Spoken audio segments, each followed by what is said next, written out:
시장에 엄청난 자금이 들어온 계기가 되었던 비트코인 ETF. 지금도 ETF의 자금들은 시장에 끊임없이 들어오고, 또한 암호화폐 시장은 전통적인 금융시장의 본격적인 채택이 시작되고 있습니다. 이번 부장 사이클에 내 자산을 불릴 수 있는 그 핵심은 이것입니다.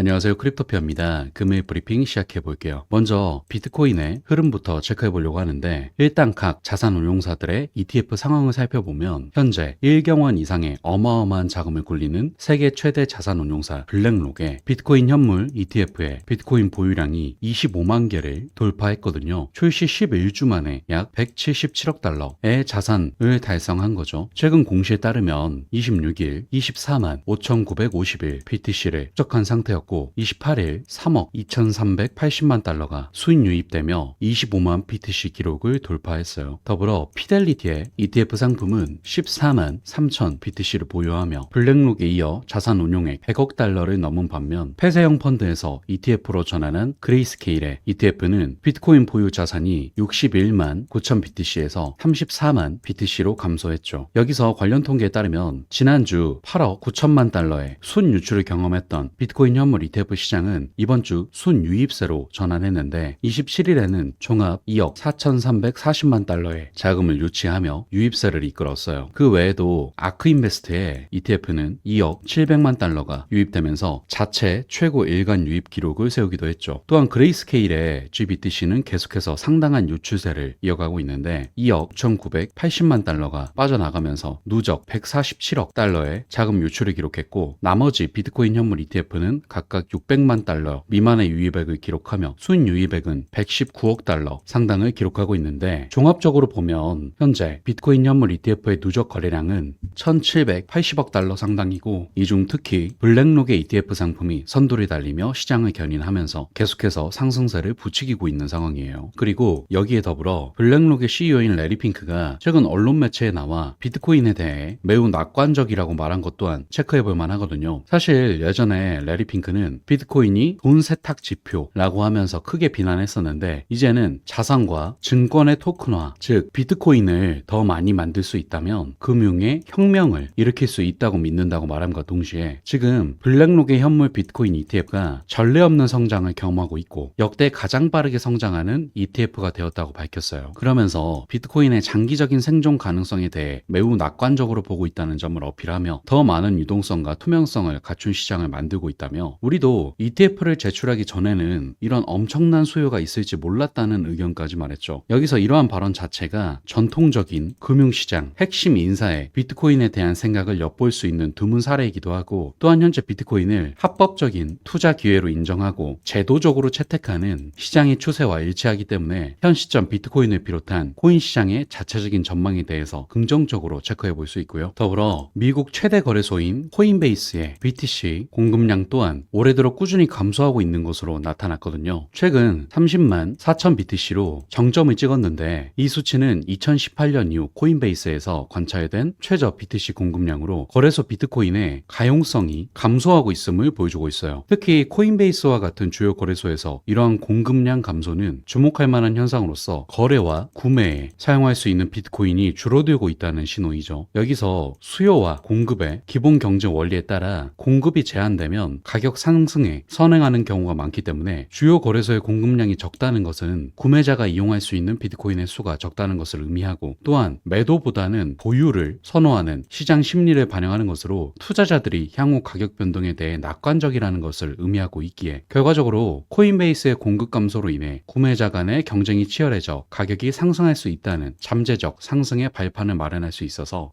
더 많은 고래들의 BTC 축적과 더불어 이러한 코인베이스의 공급 역학까지 더해지면서 상승 추세에 전조가 시작될 수 있다는 걸 강조드리고 싶어요. 그리고 대장인 비트가 상승하게 되면 그 밖에 다양한 알트코인 역시도 같이 상승하기 때문에 이러한 추세는 중요하게 체크하시고요. 다음으로 리플 소식 체크해 볼게요. 그 중에서도 핵심이 되는 소송에 대해서 체크해 보자면, 일단 현재 SEC는 리플에게 20억 달러의 벌금을 요구한 상태죠. 그리고 이 외에도 리플이 기관 투자자에게 XRP를 판매하는 것을 금지하도록 법원에 요청했어요. 그리고 이게 XRP XRP 판매를 미국 기관 투자자들에게만 국한시킨 게 아니라 모든 기관 투자자에 대한 판매에 초점을 맞춘 것으로 보이기 때문에 리플 측도 강력한 반대 입장문을 준비하고 있겠죠. 중요한 것은 리플이 미국 기관 투자자들을 상대로 XRP 판매를 하지 않았다는 점을 입증해야 한다는 점인데, 기관 투자자들을 상대로 XRP 판매를 하지 않았다는 사실을 입증하면 기관 투자자들을 상대로 XRP 판매를 금지해야 한다는 요구를 해결할 수 있기 때문이죠. 어쨌든 이에 대한 답변서를 리플은 4월 22일까지 제출해야 하므로 어떻게 작성하는지 지켜봐야 될 걸로 보이고요. 여기서 또 하나 중요한 것은 이런 직접적인 소송 외에도 SEC 내에서 암호화폐 이해상충에 대한 지속적인 조사가 더 큰 영향을 미칠 수 있을 걸로 보이고 있는데, 미국 감사관실 OIG과 SEC 내에 암호화폐 이해 충돌에 대한 조사가 거의 끝나가고 있는 것으로 알려졌어요. 이 조사는 SEC 대 리플 사건의 중심 인물인 윌리엄 힌먼과 관련이 있는데, 미국 정부 감시 기관인 인파워 오브사이트는 2022년 5월에 OIG 조사를 시작했죠. 그리고 여기서 OIG의 조사 결과가 나오면 SEC가 XRP의 프로그래밍 방식 판매 판결에 대한 항소 계획을 종료하게 될 수도 있다는 것이 핵심이거든요. 이 배경이 뭐냐면 SEC가 리플과 XRP에 대해 편견을 가지고 있다면서 인파워 오버사이트가 2021년에 SEC를 상대로 소송을 제기했어요. 구체적 내용으로 인파워 오버사이트는 힌먼이 SEC의 암호화폐 규정을 안내하는 동안 심슨 대처로부터 수백만 달러를 받았다고 주장했고, 힌먼은 비트코인과 이더리움이 유가증권이 아니라고 말하면서 가격을 주도했죠. 여기서 심슨 대처는 그의 전 고용주였고, 힌먼 문서에 따르면 힌먼은 SEC 측 윤리부서에서 심슨 대처를 만나지 말라고 경고했음에도 불구하고 무시하고 계속 만났죠. 그리고 그 후 힌먼은 SEC를 사임하고 심슨 대처로 다시 돌아갔는데, 심슨 대처는 엔터프라이즈 이더리움을 홍보하는 그룹의 일부라고 보시면 돼요. 더불어 OIG가 SEC에 대한 조사를 시작한 이후 인파워 오버사이트는 힌먼 및 전 SEC 의장 제이 클레이튼과 관련된 문서에 대한 FOIA를 요청한다고 제출했는데, 제이 클레이튼은 SEC 의장직을 맡은 마지막 날 리플을 고소하고 월리버 자산관리로 직장을 옮겼어요. 근데 웃긴 건 월리버는 비트코인과 이더리움에 중점을 둔 암호화폐 헤지펀드라는 거죠. 즉 다시 말해 전 SEC 임직원들이 본인들이 돈을 벌기 위한 욕망 때문에 이 같은 행위를 저지른 거고, 그 과정 속에 리플은 소송을 당하는 희생양이 되었다는 말이기도 해요. 하지만 어쨌든 이런 모든 불합리함을 조사하는 과정이 이제 곧 마무리가 될 걸로 보이고 있으니, 이에 따른 관련 증거가 나오면 SEC는 XRP의 기관 판매를 비롯한 프로그래밍 방식 판매에 대한 항소 계획 역시도 사라져버리는 것이고, 개인적으로도 이렇게 암호화폐 산업 전체에 영향을 미치는 규모가 큰 장난질이었기 때문에 이에 따른 증거 역시도 확실하게 나올 걸로 보이고 있어서, 결과적으로 SEC의 몰락과 리플의 본격 상승, 나아가 시장 전체의 호재로서 다가올 긍정적인 소식이라고 생각하므로 이 점 참고하시기 바라고요. 금일 브리핑은 이것으로 마무리하도록 할게요. 마지막으로 영상 하단의 고정 댓글 보시면 이런 시장의 다양한 관점들에 대해 교류할 수 있는 소통방 링크 있으니까 많은 참여 부탁드릴게요. 감사합니다.